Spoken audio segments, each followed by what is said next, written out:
साताऱ्यातल्या फलटणमधील महिला डॉक्टर आत्महत्या प्रकरणी आता अपडेट समोर येतेय। डॉक्टर महिलेचा मृतदेह बीडला रवाना करण्यात आलेला आहे। शवविच्छेदन केल्यानंतर आता मृतदेह बीडकडे रवाना झालेला आहे।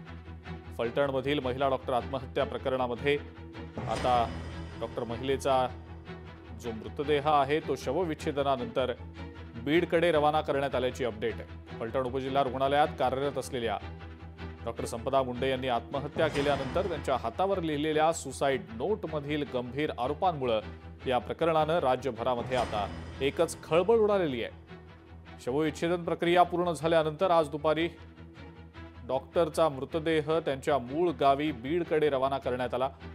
यावेळेला नातेवाईक आणि सहकारी डॉक्टर्सना अश्रू अनावर झाले होते।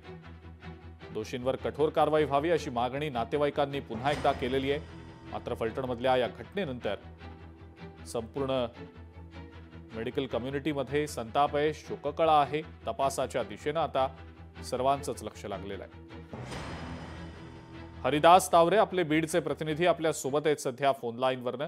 हरिदास, ज्या महिला डॉक्टर आहेत त्यांचा मृतदेह बीडकडे रवाना करण्यात आलेला आहे आणि त्यांचं मूळ गाव जे आहे बीडमध्ये त्या ठिकाणी हा मृतदेह रवाना केला गेलेला आहे। काय नेमकी या सगळ्या संदर्भातली अपडेट समोर येते?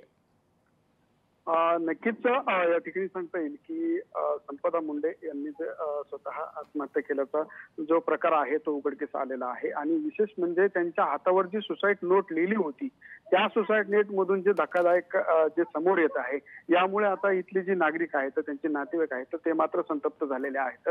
जो कुणी आरोपी असेल त्याला फाशीची शिक्षा झाली पाहिजे, कारण हे संपदाचे जे आई वडील आहेत ते शेतकरी आहेत।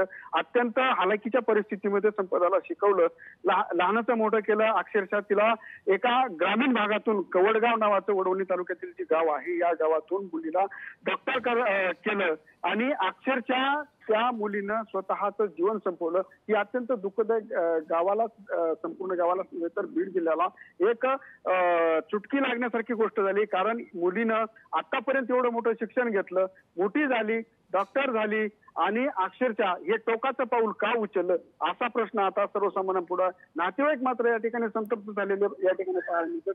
जो कोणी आरोपी असेल त्याला सोडू नका असं या ठिकाणी नातेवाईक सांगताय। अजिंक्य सर, ठीक आहे। हरिदास, धन्यवाद, सविस्तर माहिती आपण दिलीत त्याबद्दल।